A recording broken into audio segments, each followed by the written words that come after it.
오늘은 이마의 표와 어린 양의 피, 이마의 표와 어린 양의 피, 그런 제목으로 같이 말씀을 나누도록 하겠습니다. 저희 아이들이 어릴 때였습니다. 아이들이 좋아하는 놀이동산에 한 번은 데리고 갔어요. 그때는 미국에 있을 때였는데 미국 땅이 얼마나 넓은지 하여튼 놀이동산도 엄청나게 넓습니다. 표를 사서 줄을 서서 입구로 이제 들어가게 됩니다. 직원에게 표를 줬더니 표를 받고는 손목을 내밀라는 거예요. 그러더니 손목에다가 표시를 탁 이렇게 해줬습니다. 그러면서 만약 이 놀이동산을 나왔다가 다시 들어가게 되면 이 손목에 있는 표시를 보여주면 된다, 그렇게 이야기했어요. 근데 제가 손목을 봤는데도 아무 게 안 보이더라고요. 뭐 별 상관없이 들어갔습니다. 잘 놀다가 이제 점심때가 돼가지고요, 아이들이 좋아하는 점심을 사주기 위해서 밖에 나왔습니다. 점심을 먹고 다시 들어갈 때 직원에게 오른손 손목을 내밀었습니다. 제가 보니까 아무것도 안 보여요. 근데 직원이 손에 들고 있는 기계로 탁 눌렀더니 파란 빛이 나오는데 그 빛에 비춰보니까 손목에요 아주 선명하게 표시가 있더라고요. 그래서 그 직원이 괜찮다고 들어가라고 그렇게 했습니다. 참 재밌는 경험이었습니다. 분명히 제 손목에다가 표시를 했어요. 그러나 제 눈으로는 보이지 않았습니다.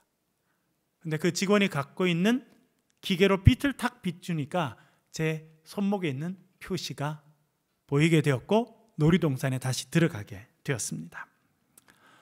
여러분, 성경에도 보면 사람들의 몸에 표시를 하는 그런 이야기가 가끔 등장합니다. 오늘 본문에 보면 이마에 표시를 하는 일이 있게 됩니다.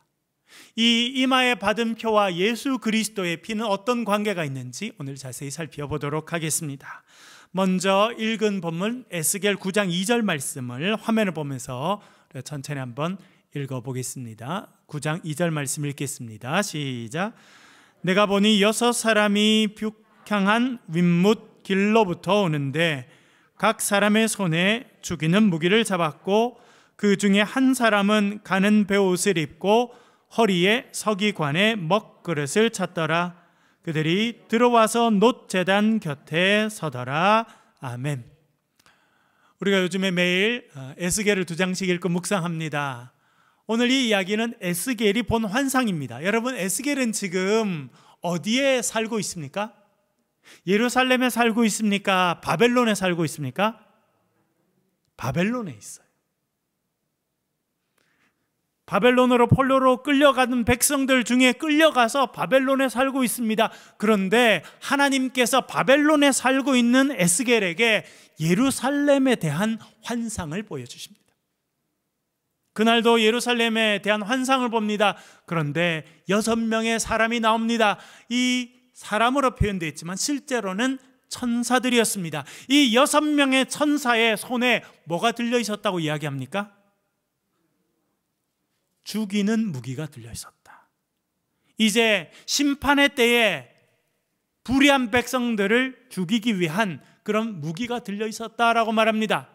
자세히 더 보니까 그 6명의 천사들 가운데 또 다른 천사가 있습니다. 그 천사는요, 하얀 옷을 입었어요. 우리 찬양대 앙상블처럼요, 하얀 옷을 입었습니다. 그리고 허리에 뭘 찼어요. 뭘 찼느냐면 서기관의 먹그릇을 찼다, 그렇게 이야기해 주고 있습니다. 제가 초등학교 2학년 때인지 3학년 때인지 그때쯤 저희들이 새 집을 짓게 됐습니다. 많은 인부들이 오셔서 집을 짓는데 특별히 목수 일을 하시는 분들이 몇 분이 오셔서 이렇게 못도 받고 퉁탕퉁탕 뭘 만드시더라고요. 근데 자세히 보니까 그분들은 허리에 뭘 메고 있어요.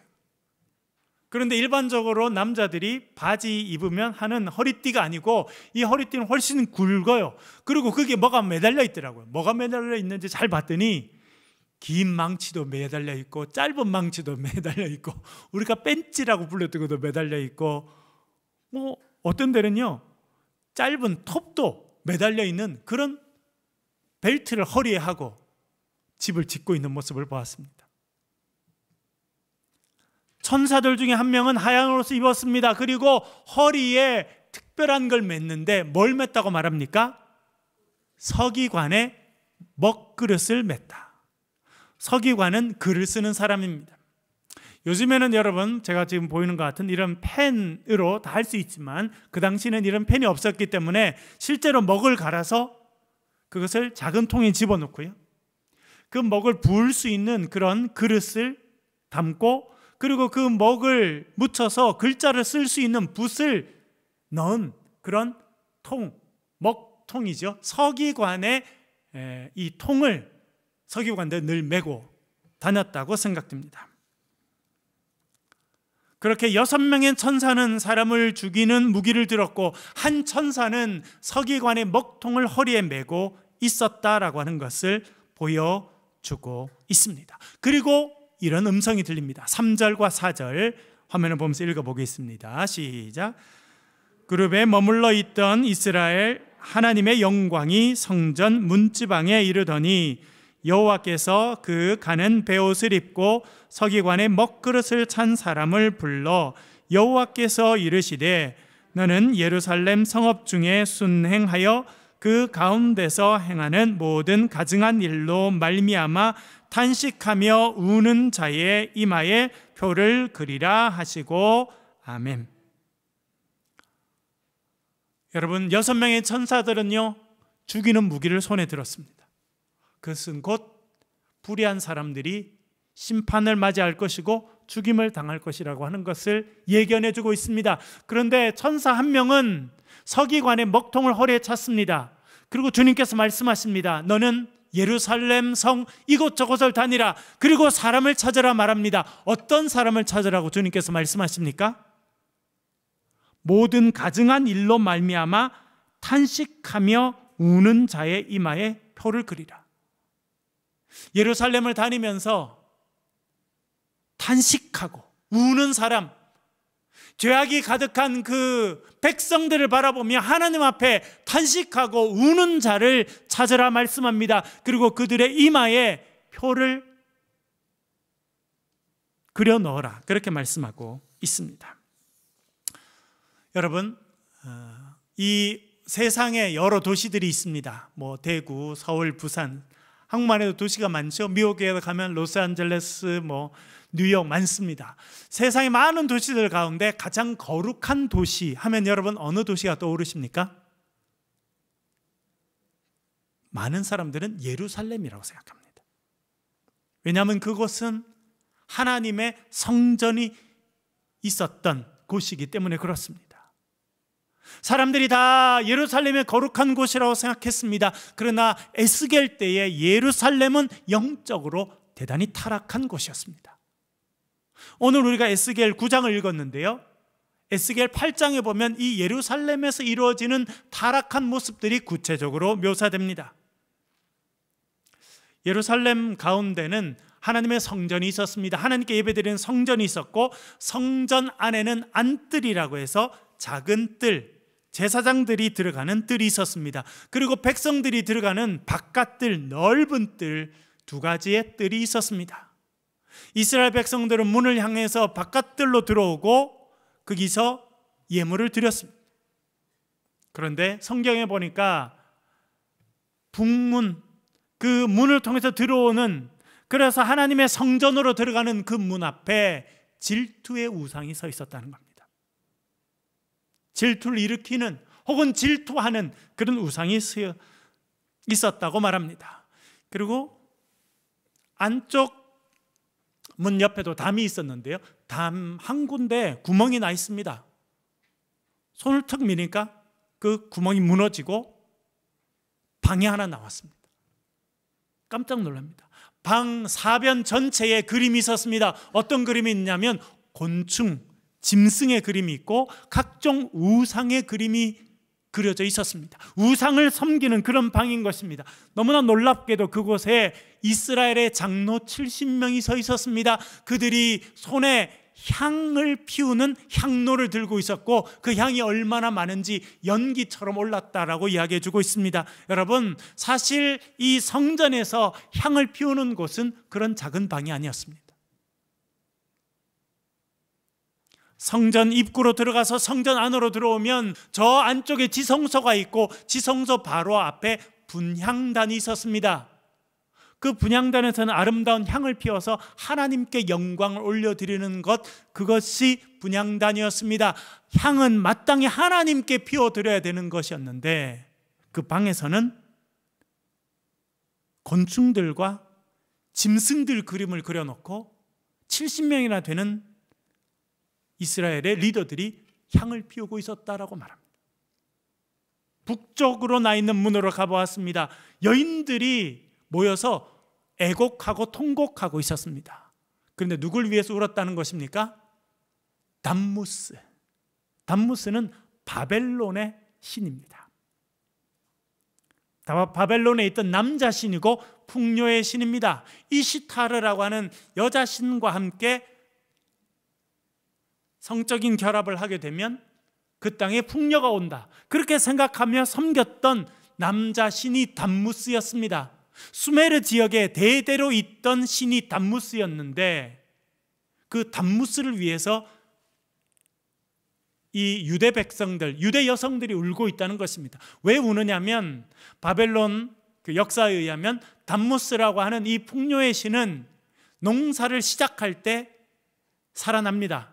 그래서 농사가 잘 되게 하고 식물이 성장을 멈추면 이 남자 신이 죽는다는 것입니다. 그래서 이 남자 신이 죽을 때 여성들이 그 담무스라는 신을 위해서 애곡하고 통곡했습니다. 그것이 전통이었는데 바벨론에서 하던 그 일을 지금 예루살렘 성전 안에서 여성들이 하고 있다, 그렇게 기록해 두었습니다.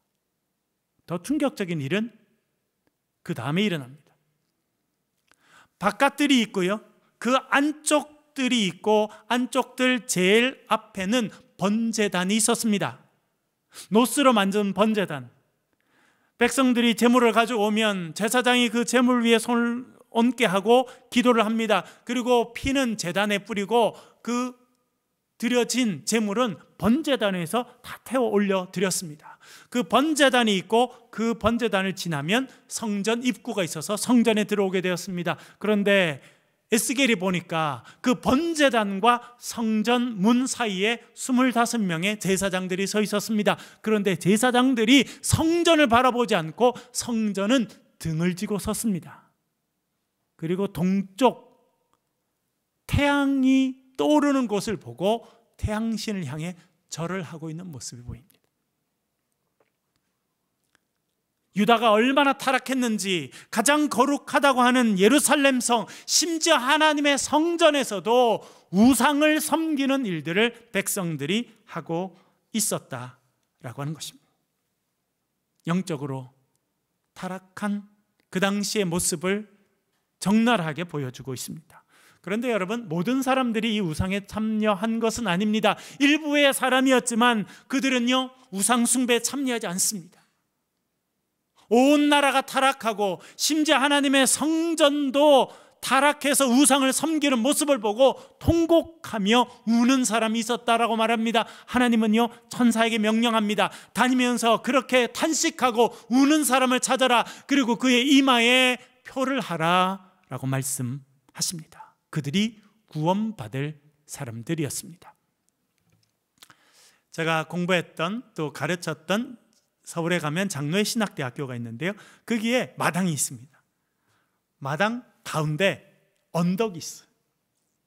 소나무가 이렇게 올라가 있고 아주 예쁘게 생긴 언덕이 있는데, 거기 언덕 꼭대기에 가면 순교 기념탑이 있습니다. 주기철 목사님 순교 기념탑.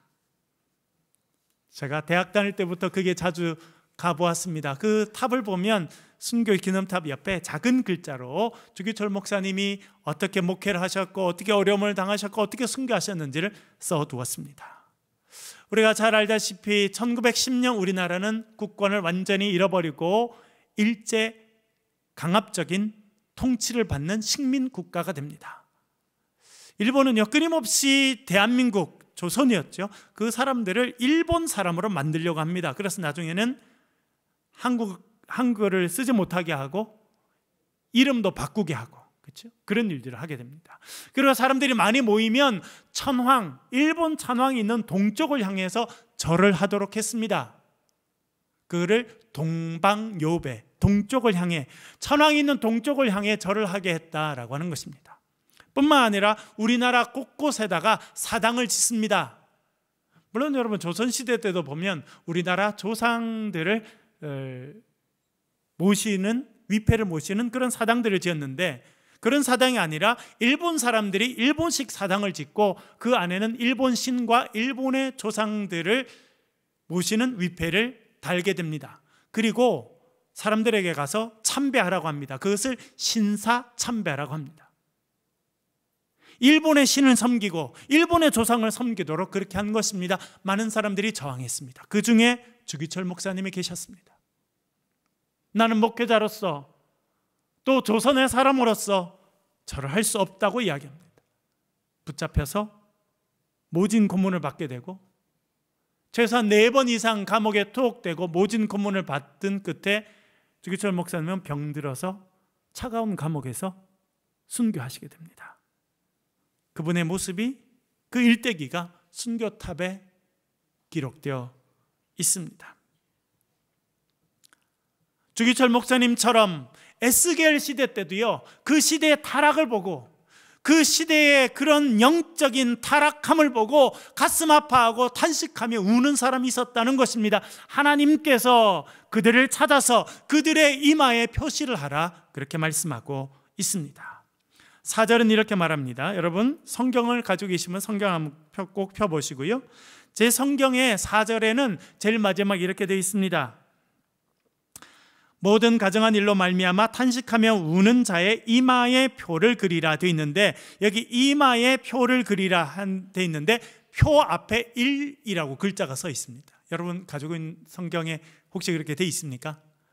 예, 1이라고 되어 있는 거는 각주 설명이 달려 있다는 겁니다. 제일 밑에 보면 성경에 뭐라고 되어 있습니까? 제가 가지고 있는 성경에 이렇게 써 있습니다. 히브리어 문자 타우를 가리킴. 그러니까 이 천사가 다니면서 먹을 가지고 그들의 이마에 표시를 했는데, 표시한 것이 뭐라는 겁니까? 히브리어 알파벳 중에 타우를 그렸다는 것입니다. 타우는 타브라고 하는 것, 어떻게 발음하기, 원래는 타브인데 우리는 타우로 많이 합니다. 그러니까 타우나 타브나 같은 말인데요. 그림을 보여드릴게요, 여러분. 요 그림인데요, 요것이 타브입니다. 타브 혹은 타우라고 읽는 것인데, 히브리어 알파벳 22글자 중에 제일 마지막 글자입니다. 이 글자가 뜻하는 것이 있습니다. 글자 하나하나마다 뜻이 있는데 이 글자는 뭘 의미하냐면 사인이라는 뜻입니다. 표시라는 뜻입니다. 이 말 자체가, 이 글자 자체가 표시라고 하는 뜻을 가지고 있습니다. 그런데 여러분 잘 보시면 요것이 뭐가 좀 닮았어요. 뭘 닮았을까요? 문. 누가 문이라고 하셨어요? 예. 요즘에 기도를 많이 하시는, 감사합니다. 문 입구를 닮았어요. 그 다음 그림 하나 더 보여드릴게요, 여러분. 여러분 여기 보면 어떤 사람이 문 앞에 서 있습니다. 그리고 문에다가 빨간 어린 양의 피를 바르고 있습니다. 왼쪽부터 해서 위쪽 오른쪽까지. 이것이 뭘 닮았습니까? 아까 보여드렸던 타브라고 하는 글자를 똑 닮았습니다. 예, 그렇게 닮았죠. 감사합니다. 여러분 이 이야기는 우리가 잘 알고 있는 유월절과 연결되어 있습니다. 이스라엘 백성들이 출애굽하기 바로 전에 마지막 10번째 재앙이 그 땅에 임하게 됩니다. 10번째 재앙이 무엇입니까? 장자 죽음. 이집트에 있는 모든 가정에 첫 번 태어난 것은, 그것이 사람이든 동물이든 다 죽는 끔찍한 재앙을 하나님께서 그 땅에 내리시게 됩니다. 그 재앙이 있을 때 하나님께서 모세를 통해서 이렇게 말씀하십니다. 출애굽기 12장 5절부터 7절까지 한번 읽어보겠습니다. 시작. 너희 어린 양은 흠없고 1년 된 수컷으로 하되 양이나 염소 중에서 취하고 이달 열 나흘 날까지 간직하였다가 해질 때에 이스라엘 회중이 그 양을 잡고 그 피를 양을 먹을 집 좌우 문설주와 임방에 바르고. 아멘. 아까 그림 보여드렸던 거 여러분 기억나시죠? 10번째 이 장자 죽음의 재앙이 오기 전에 하나님 말씀하십니다. 이스라엘 백성들은 모여라. 그리고 1년 된 숫양을 잡으라. 그리고 그 피를 그릇에 받고 우슬초라고 하는 특별한 식물에다가 그것을 찍어서 그 우슬초로 문 임방 양쪽에 서 있는 요것과 위에 있는 설주와 위에 있는 임방에다 바르라는 겁니다. 왼쪽부터 쭉 이렇게 바르면 이것이 무슨 글자와 같아집니까? 타우라고 하는 글자와 같아지게 됩니다. 그렇게 표시가 있으면 죽음의 사자가 넘어간다는 것입니다. 10번째 재앙이 내리던 그날 밤 하늘의 천사들이 내려왔습니다. 그들의 손에는 사람을 죽이는 무기가 들렸습니다. 각 집마다 들어가서 첫 번째 난 것은 사람이든지 동물이든지 다 죽이는 일이 생겼습니다. 그런데 그 죽음의 천사가 지나가다가 문 앞에 표시가 있으면, 어린 양의 피가 이렇게 문방과 설주에 발려져 있는 집이 있으면 죽음의 사자가 그 집을 건너갔습니다. 영어로는 pass over 했다는 것입니다. 그것이 유월절의 시작입니다. 유월절 어린 양은 그런 의미에서 구원과 생명을 의미하는 것이었습니다. 그것이 타브라는 글자인데, 오늘 본문에 보면 하나님께서 에스겔에게 말씀하시기를, 특별히 그 천사에게, 먹그릇을 갖고 있는 천사에게 온 예루살렘을 다니다가 이 타락한 세상을 바라보며 안타까워하고 탄식하고 애통하고 우는 사람이 있으면 그의 이마에 타브를 그려라, 표시를 해라, 그렇게 말씀하셨습니다. 이것은 유월절 어린 양의 피와 연결되어 있습니다. 여러분, 오늘 우리는 대림절 4번째 주일을 보내고 있습니다. 예수님께서 이 땅에 오셨습니다. 예수님은 어떤 분으로 이 땅에 오셨습니까? 어린 양으로 오셨습니다. 요한복음 1장 29절 한번 화면을 보면서 읽겠습니다. 시작. 이튿날 요한이 예수께서 자기에게 나오심을 보고 이르되, 보라, 세상 죄를 지고 가는 하나님의 어린 양이로다. 아멘. 세례 요한이 서 있는데 하루는 예수님께서 자기에게 걸어오십니다. 그 세례 요한이 예수님을 보고 이렇게 말합니다. 보라, 세상 죄를 지고 가는 하나님의 어린 양이로다. 우리나라 초기의 번역 1910년대에는 이걸 이렇게 번역하더라고요. 보라, 세상 죄를 지고 가는 하나님의 어린 양새끼로다.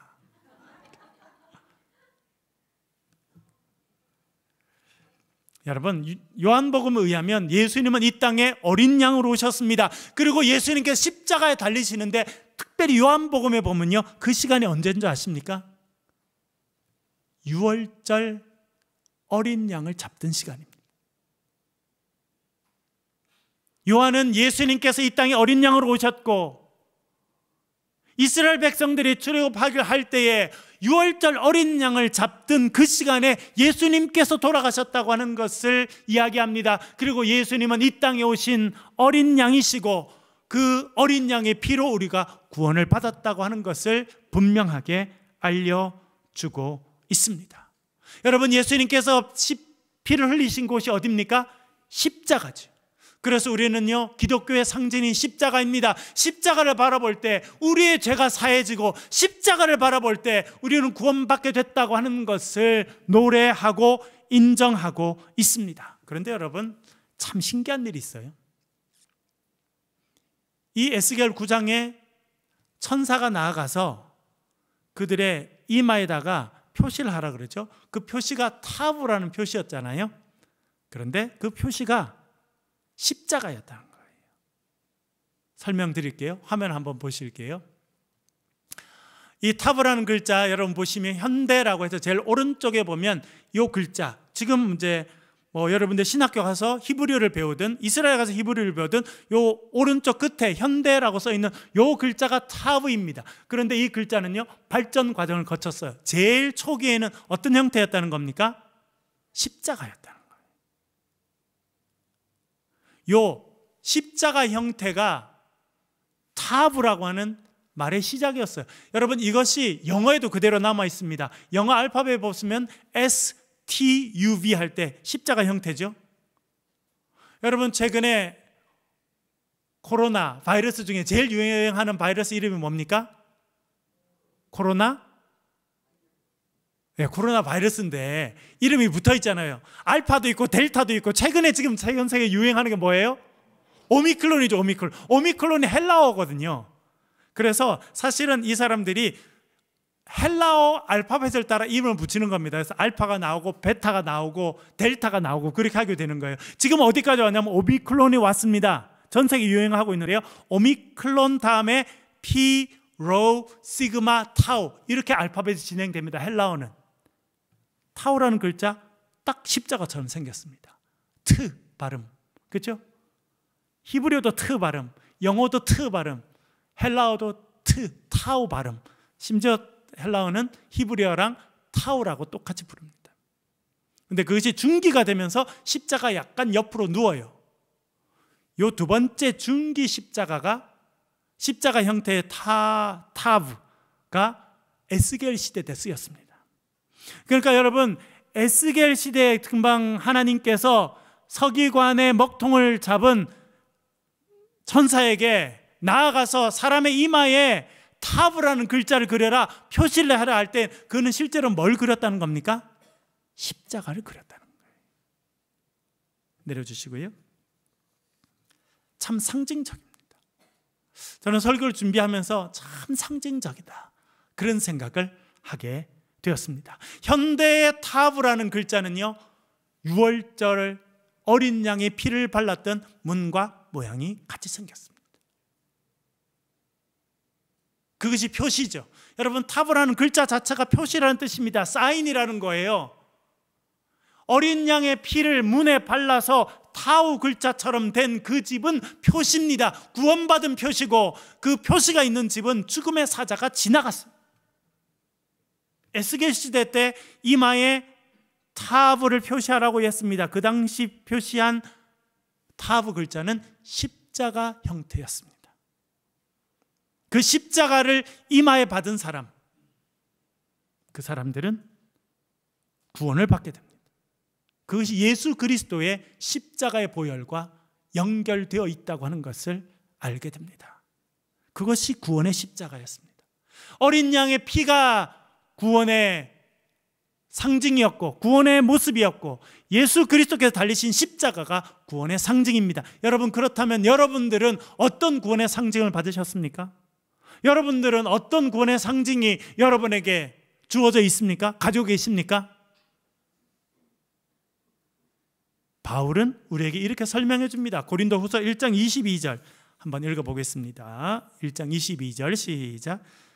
하나님께서는 또한 우리를 자기의 것이라는 표로 인을 치시고 그 보정으로 우리 마음에 성령을 주셨습니다. 아멘. 하나님께서 저와 여러분들을 하나님의 소유 삼아주셔서 도장을 꽝 찍어서 인을 쳐주셨다는 겁니다. 그런데 그것은 우리의 이마에 있는 것도 아니고 우리의 손목에 있는 것도 아니고 우리의 심령 안에 있다는 것입니다. 우리의 심령에 주신 하나님의 자녀가 된 표시, 구원의 표시가 있는데 그것이 무엇이라고 말합니까? 성령이라는 것입니다. 에스겔 시대 때 구원받을 자는 그들의 이마에 타브, 십자가 모양의 타브가 있었습니다. 우리 시대에 예수 그리스도를 믿음을 통해서 하나님의 자녀가 된 우리들에게도 하나님께서 하나님의 자녀라고 하는 표시, 구원받은 자라고 하는 표시를 주셨습니다. 그것이 우리 이마에 있는 것이 아니라 우리 심령에 있습니다. 그 심령에 있는 것이 무엇이라 말씀합니까? 성령이라는 것입니다. 여러분, 성령을 여러분의 마음에 모시고 살고 계십니까? 그러면 여러분들은 구원의 백성인 줄로 믿습니다. 제가 처음에 말씀드렸죠, 놀이동산에 갈 때 그 직원이 분명히 제 손목에다가 탁 표시를 찍어줬는데 눈으로는 아무래도 안 보이더라고요.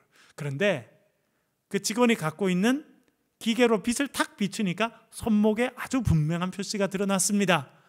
우리가 주님의 자녀인 것도 마찬가지입니다. 육체적으로 드러나지 않습니다. 겉으로 드러나지 않지만 영적인 눈을 보면 우리 심령 가운데 성령이 계시면 그것이 우리에게 구원의 표시가 되는 줄로 믿습니다.